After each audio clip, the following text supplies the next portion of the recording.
Let's talk some NBA because the way I see it, Josh, is two ways. In the West, I think it's wide open. I don't think there's a great team. I think the seeding is going to be all messed up. I think there's going to be lower seeds potentially beating top seeds in the West. In the East, I see two teams. I see Milwaukee and I see Boston. I think they're on a collision course for the Eastern Conference Finals. I don't trust Philly. You already know how I feel about our Cavs.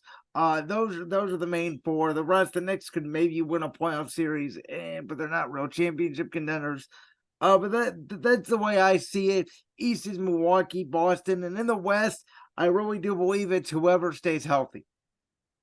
Okay, unfortunately, as much as I hate to say this, because they are our top rival now, it's a 3-team race in the East. It's Milwaukee, it's Boston, and it. I hate to say this, but Philadelphia has to be included in that. No, I don't trust the Sixers at all. If they get into a second round series against Boston or Milwaukee, they're going to lose. We know Doc Rivers' history, and we know James Harden's history in the playoffs. It's just inevitable. They're not a championship team. Everybody's starting to fall in love with Philly. Don't fall in love with Philly. Oh, I never will. I hate them. Everybody does this, myself included, every year because I love Joel Embiid. I think he's a top 5 player in the NBA. I think he should win MVP this year. That's just me. I think he should have won MVP last year. I think he's the best center in the NBA. I think I take him over Jokic 10 out of 10 days a week.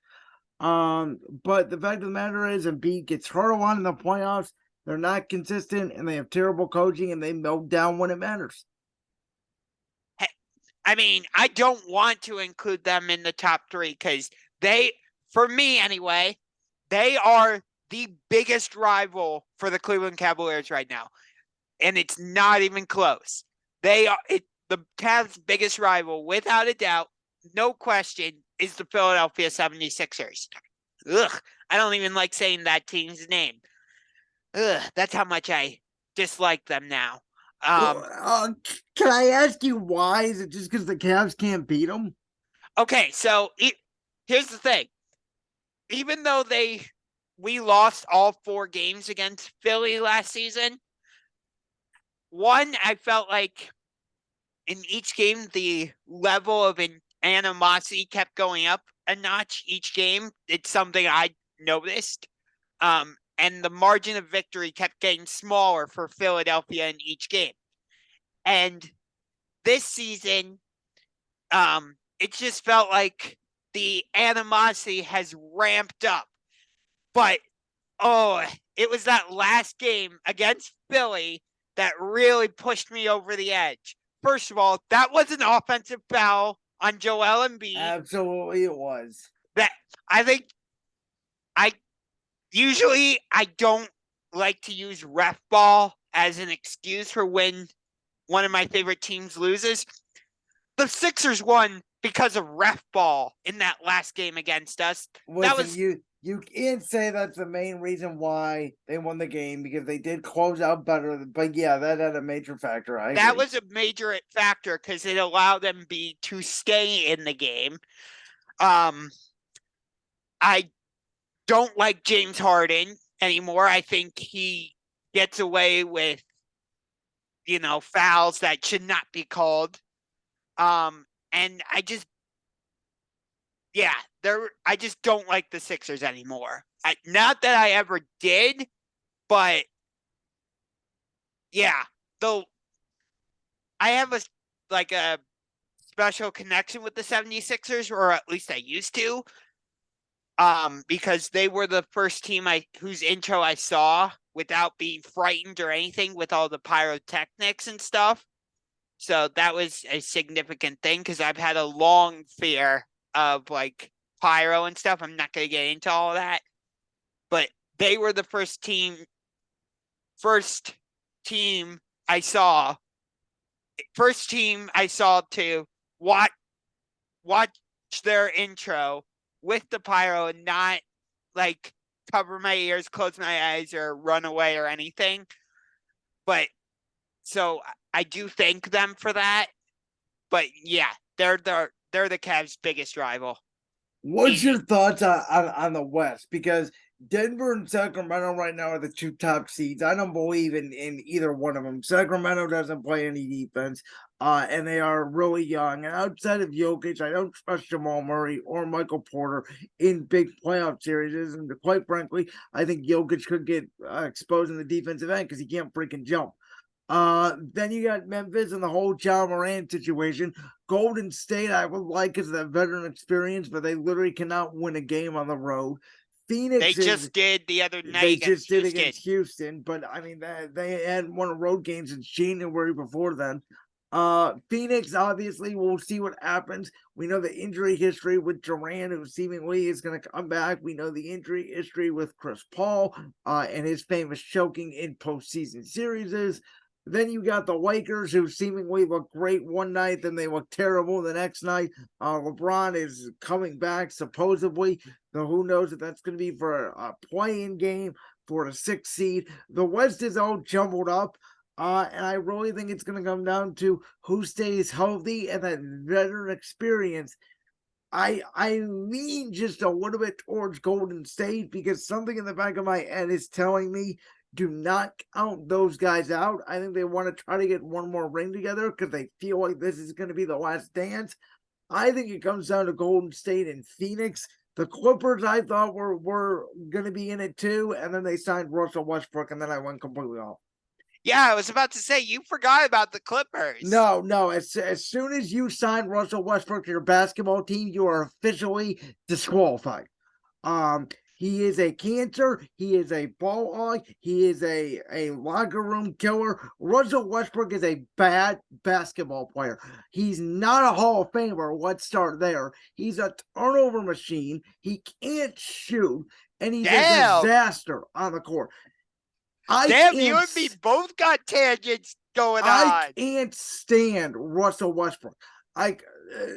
There's a reason why 8 years ago Kevin Durant left and joined the 73 and 19 because he couldn't stand playing with that guy who is a ball hog who just can't stop shooting and turning the ball over and playing at 100 miles per hour. He is a killer, and I'm telling you, man, the Lakers got better, specifically not because of the trades they made, but because they got that bum out of the building. And now the Clippers have him, and they haven't been the same since. Okay. I still have the Clippers as title contenders. I'm not saying they're the top contender, but I still have them in the mix. I would put Denver still in the mix, but I do understand what you're saying about Jokic. Sacramento, I agree with you about they're too young. I think depending on who they get in the first round, they could win a series, but I don't think if they make it out of the first round, I don't think they would get past the second because they would probably have to play like a Memphis or like Phoenix or somebody like that. I want to believe in the Suns because I would like to see Chris Paul get a championship ring. But like you said, we don't know if Kevin Durant can stay healthy. Chris Paul hasn't proven that he can make plays in the crucial time when it's absolutely necessary for him to make a play. So I don't fully trust the Suns. But the team I trust the least is Memphis. I don't consider them title contenders at all. Not one bit. I know they've got John Morant back, which that's a whole story in and of itself. And they've got Jaren Jackson Jr. I get it. And they have Desmond Bane. But Memphis, what are you doing? Stop talking so much. Like, you haven't done anything. Seriously, like, is Memphis Golden State a rivalry? Yes. But is it as intense as everybody says it is? I don't know about that. Like, it feels like right now it's mostly Dylan Brooks against Klay Thompson. And you just see Klay Thompson saying stuff like, in 10 years, nobody's going to remember Dylan Brooks' name, which I think that's true. The only reason Dylan Brooks is even being talked about right now is because he's in this like rivalry or back and forth, whatever you want to call it, with Klay Thompson. But yeah, I don't trust the Grizzlies as title contenders. So right now, if I had to choose a favorite in the West, I would probably go with Phoenix because they have Kevin Durant and Devin Booker, but I'm not fully confident in that because, again, don't know if Durant can stay healthy. Okay, so let's quickly. I have the Western Conference standings pulled up. We're just gonna do the top 8 teams. We're gonna forget about the play-in. Let's say this is the standings at the end of the regular season. Let's say the playoffs started today. I'm gonna name the matchup, and you tell me your first thoughts when I tell you these matchups. Okay? Okay, can we do this for the East also? Yes, we can. But let's Cool. start with the West. So Sounds good. it'd be Minnesota at Denver. I would say Denver in 6. I would take Denver as well. I'm not gonna say a series, name. I'll just say I'll take the team. Yeah, I'm Okay, gonna now do it. I'm gonna do the number of games I think the series goes. okay. Dallas at Memphis. Ooh. Uh, I don't trust Kyrie and Luka together Completely enough. agree. So I'm gonna go with Memphis also in 6. Okay. Now these are two interesting series because I will take Memphis as well. Two very interesting series. Golden State. We know they struggle on the road. They would be playing game 1 at Sacramento. Okay, I am going to take the Warriors, I agree. but I think the series would go the full 7 games. Interesting. Okay. Let me give you a little bit of reason on that. I think because they're both in the Pacific Division, there's so much I have trouble saying this word sometimes. Familiarity between them because they see each other 4 times a season. It wouldn't be as much about the X and O's as much as who has the best player or best group of players, which is why I give the edge to Golden State. However, don't sleep on De'Aaron Fox, Malik Monk, Keegan Murray, Domantas Sabonis, because they've proven that they can do damage. But I would take the veteran group of Golden State because, like we were saying earlier, Sacramento is just a young team that doesn't know what it's like to be in the playoff atmosphere. Okay, most interesting matchup of the first round would be the Clippers against Phoenix. The series would start in Phoenix. Okay, that series is going the full 7. I would take Phoenix probably. I agree. So we agree on that. So that would create interesting semifinals matchups, starting with Golden State and Memphis. So everybody wants this playoff series to happen. I don't know anybody who doesn't want this.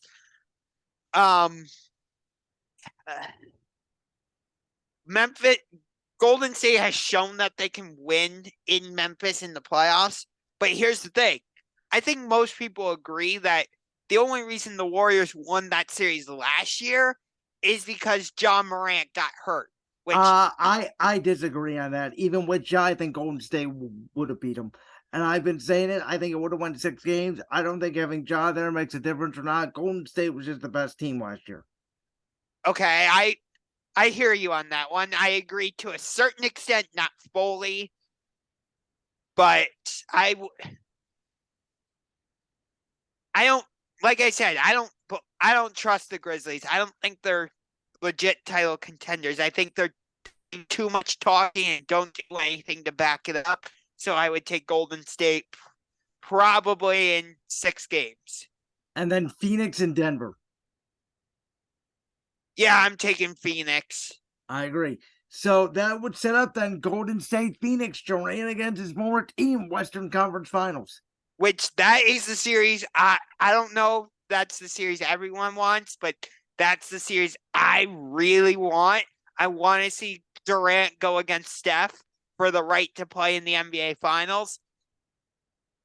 I think as long as Durant stays healthy, he's going to be motivated to, like, really, he's going to have that extra motivation, being that he's going against Golden State.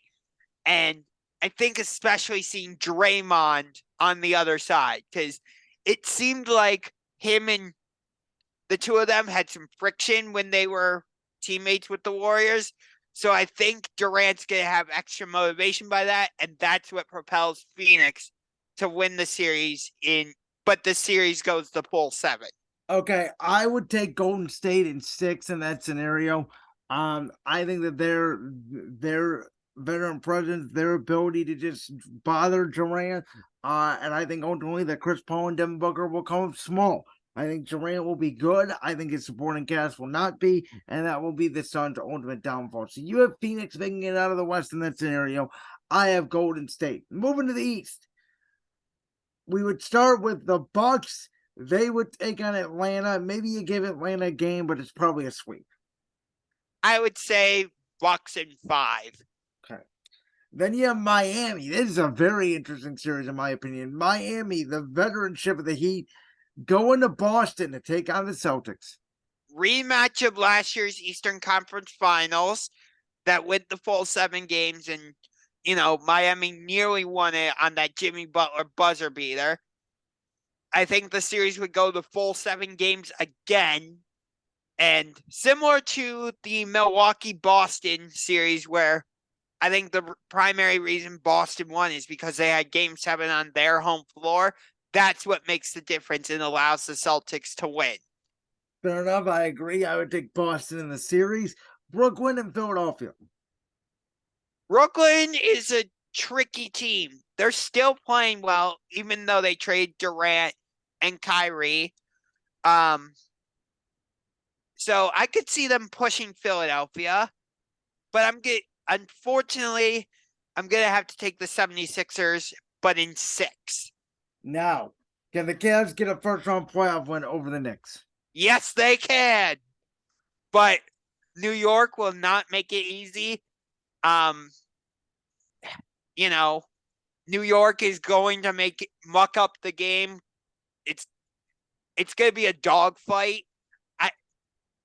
I'm writing an article about this. The game on March 31st is the biggest home game of the season for the Cleveland Cavaliers when we host the Knicks, because New York currently leads the season series 2-1. So if they win that game, they would be the first road team to get a win in the regular season series. And number 2, that would give them the tiebreaker if the two teams happen to be tied in the regular season standings on April 9th. But yeah, I think the series would go the full 7 games. And I think you could see a scenario where every game in the series is decided by 10 points or less. Interesting. Okay, I would take the Cavs as well. I think it's a close series as well. All right, now you would have Sixers, Celtics, and Cavs, Bucks in the semifinals. Starting with the Sixers and Celtics, I just mentioned it. I don't trust Philly. I don't trust Boston that much either, but I trust them a little bit more than Philly at this point. I think it'd be a pretty long series, 6 to 7 games, but I would take Boston. Yeah, I would take Boston. I agree with you. I think the Celtics and Bucks are on a collision course to meet in the Eastern Conference Finals. I don't trust James Harden in the playoffs. He seems to always find a way to screw things up when his teams need him the most, whether it was in 2018 with Houston or last year with Philly. He always finds a way to screw it up. And other than 2008, has Doc Rivers really had a great track record in the playoffs? Not at all. And the only reason Doc Rivers even had success in 2008 is because the Celtics said, okay, we're going to start the Big 3 era. Yep. By trading for Kevin Garnett from the Minnesota Timberwolves and trading for Ray Allen from the Seattle Supersonics, which, no offense to the Oklahoma City Thunder, but I'm sorry, Howard Schultz, this is your fault. the Seattle Supersonics should still be a team in the NBA. Howard Schultz, I blame you. He was the owner of the Supersonics, and he sold the team to an Oklahoma City-based group. So I think we agree that the Bucks would beat the Cavs. The question is, in how many games? I'm gonna say 5. I just think in a playoff series against the Cavs just get out coached. You already know my thoughts on JB. I think Giannis terrorized the Cavs. It's a pretty quick series. Nah, not at all. It's similar to what I said with Sacramento and Phoenix, or Sacramento and Golden State. They see each other 4 times a season. In this case, both teams won on their home floors. Cavs won both games at Rocket Mortgage Fieldhouse, obviously, and the Bucks won both games at Fiserv Forum in Milwaukee. And I think the series would be all about home floor. I could see the Bucks stealing a game on the road, but yeah, I think the Bucks ultimately win the series. But I'm gonna say Bucks in 7. I think the Cavs find a way to push the series the full 7 games. Okay, interesting. So then Boston at Milwaukee. I would actually take Milwaukee in 6. I think the only reason why they didn't beat Boston last year is because they didn't have Middleton on the floor. If Middleton, Giannis, and Howard are all healthy, I've been saying it all year. The Bucks are the best team in the East. They're better than Boston. They're better than Philly. They're better than every team. They will win the East, and they should easily make it to the NBA Finals. I believe. I don't know about easily. I think that depending on who they get in the first round, they could have. I will say this: it's more. If you get the number 1 seed in the East, you're going to have an easier road to the NBA Finals than if you're the 2 or the 3 seed. So for the Eastern Conference, at least, getting the number 1 seed is absolutely crucial. So I think you and I agree there, because let's say Milwaukee gets the number 1 seed. That means in this scenario anyway, they would play Atlanta, then they would play Cleveland, and then they would play the winner of that Boston-Philly series, which I think is going to be an absolute war. So, like, Milwaukee would be able to take advantage of that. Whereas whoever ends up as the 2 seed could end up playing the Miami Heat in the first round. And you know Miami's going to, like... Yeah, that's a good point. Right. So, So we both have, I believe, Milwaukee coming out of the East. You have Phoenix coming out of the West. I have Golden State, but mostly we agree. In terms of the finals, man, it depends. I think Golden State has championship experience, but so would Milwaukee. Does Phoenix get revenge on Milwaukee from the finals 2 years ago? Very interesting. I don't know. I will say, I think Golden State again has a good chance. I think that they are motivated because I think they believe that this is the last dance. But could I see Milwaukee beating either team? Absolutely, I could. Yeah, I think Milwaukee's gonna ultimately win it. Do I think the Milwaukee Phoenix round 2 would be as good as round 1? No. And part of that is because, one, Phoenix doesn't have a lot of depth. Because I think we've kind of talked about this in this segment, and we kind of talked about it in the NFL segment. If you don't have depth, whether it's at wide receiver and running back in the NFL, or, in the NBA, just bench players that can come in and give your superstars a break, you're not going to win. Yeah. It's part of the reason why